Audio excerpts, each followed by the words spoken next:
classification.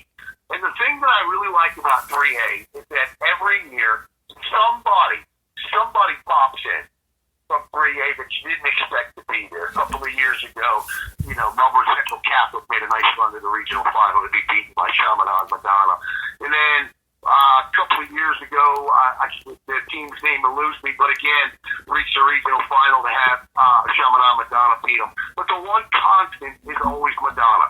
And so I don't see that changing in this classification this year. You mentioned that part, always the teams that come up. I could see two of them, actually. Lakeland Christian, I could see up in 3A2. Well, I guess you say 3. I also could see Bishop Verrett, who I believe is at 3A3, making it to the Final Four. But the team that I'm looking at also, who I think is the biggest threat to Chaminade, potentially in 3A overall, Miami Edison. Luther Campbell has this team slowly building up to being something.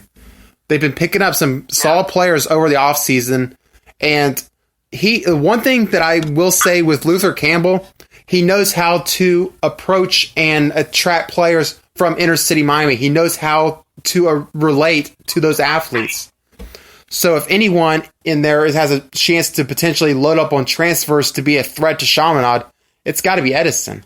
Yeah, I think a team that's going to be carrying a chip on their shoulder this year, Hunter, that, you know what, really, quite honestly, last year had extremely high expectations with Kings Academy last year. Keep your eye on Kings Academy this year. Yeah, those should be good. I agree with that.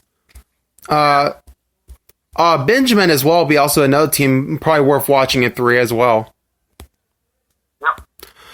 For 2A, it seems like at this point it might that classification is probably hurting a bit, and I think Admiral Farragut, who just canceled their season, I believe yesterday, which we'll get to a little bit later, I think that's going to hurt 2A's depth big time. Right now, I see University Christian probably coming out of the north.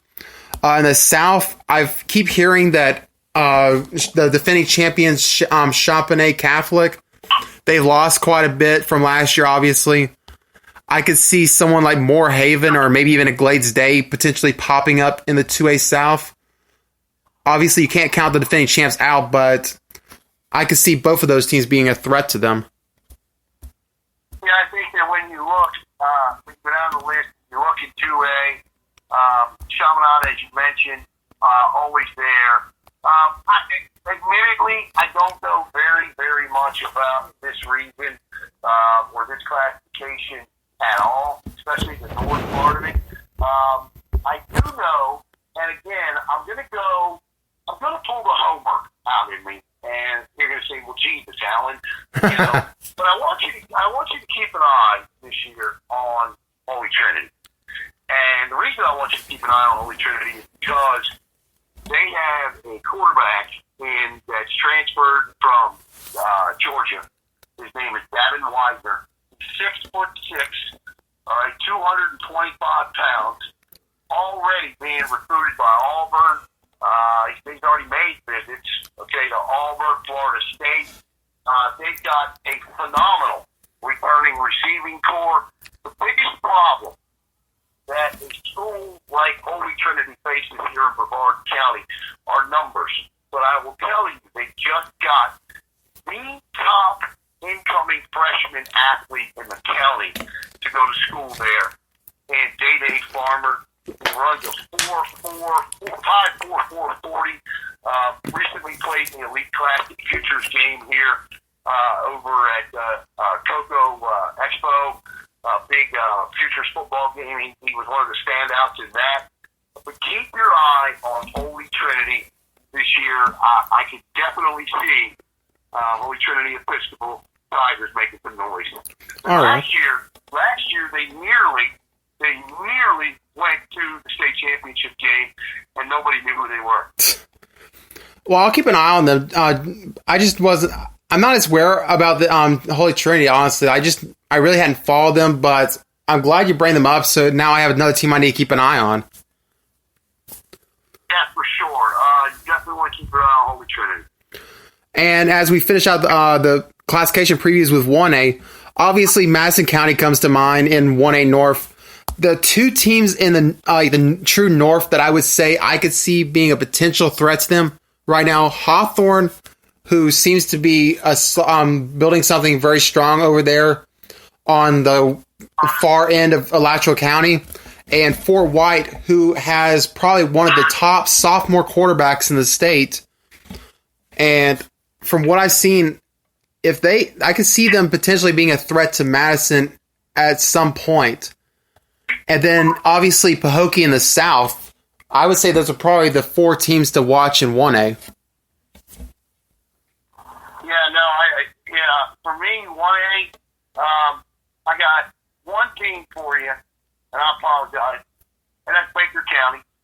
And the reason I say Baker County is because, well, first of all, Baker County is a team that, is in and out of regional finals and state championships. This year they've got Kevin Mays back for his second year there at Baker County. Last year was kind of the laying the groundwork foundation, if you will. Kevin Mays is an old school football coach.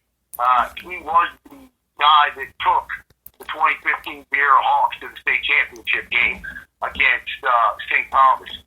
Kevin Mays and Baker County were made for one another, and I would not be at all surprised if Baker County was playing for a state championship this year. Sorry to burst the bubble, but Baker County, they're in 5A and not 1A. Sure? Baker Gators out in the Panhandle. I'm thinking of Baker up in the Panhandle. I apologize. If I said Baker County, I apologize. But I would say Baker County could be a solid threat in 5A. I would say they would probably... I apologize. If I said Baker County, I meant Baker. I don't know why I said county. It's Baker. Probably because you said Kevin Mays, who is the coach over at Baker County. That's probably where the confusion happened. It's Baker, and it's Kevin Mays, and I push my chips in the middle on the fact that they will be playing for a state championship this year. All right. So we were obviously going to be talking about the potential effect with COVID in the state of Florida. Obviously, Admiral Farragut, who is a potential 2A contender, became the first team in the state of Florida to announce that they were going to be shutting down for the season. And I doubt they're going to be the last. Yeah, no, they're not.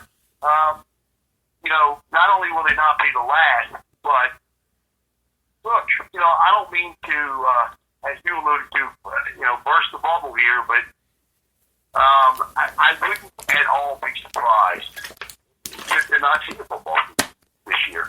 I know, preliminarily speaking, school districts, I know our school district here in Brevard County, I know Orange County, Volusia County, Indian River County. There are all contingency plans to start the athletic years with the winter sports schedule, and simply skip all fall sports this year. Now, the thing that upsets me about this is that I don't see the leadership from from FHSAA that I expected to see on this.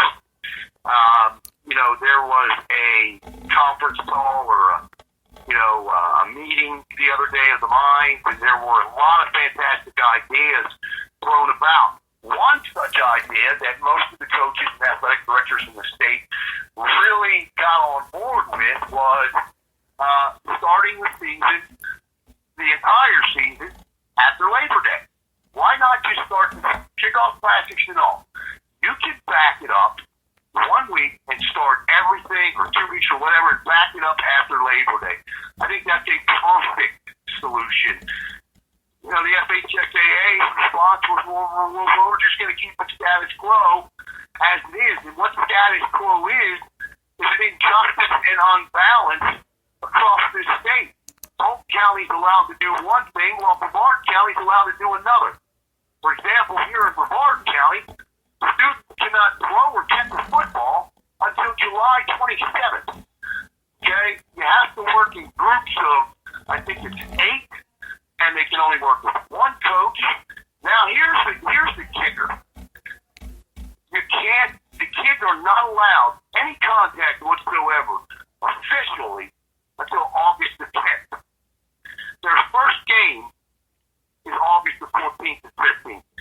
So, I mean, where's the concern for player safety? Where's the concern, period? You can't have hitting and contact drills for the first time 4 and 5 days prior to your first game. Now, that's just in Brevard County. The rules are different in other counties. Other counties are, they'll be hitting when they go back to camp. So it will be a huge disadvantage for a lot of areas that are taking a more stringent approach to the COVID policy. And if you're really looking to see who the dark horses are to win state championships this year, first place you may want to start is who has the more relaxed COVID policies. I will say this. I was seeing that like Miami, Broward, and Palm Beach, they're all still considered hotspots for COVID. How wide on earth do people think that they're going to be ready to go in what's about a month from now? If they're still hotspots, they can't play. Well, that's my point. That's why the FHSAA needs to step up and jump in and do something about this. And there needs to be a general rule in place. I get it. What Governor DeSantis did in opening up youth sports, that's fantastic. But the thing that I don't think that everybody banked on is youth sports didn't include high school sports. And when you're talking high school sports, just like in college, for a lot of the schools in this state, the moneymaker is the sport of football.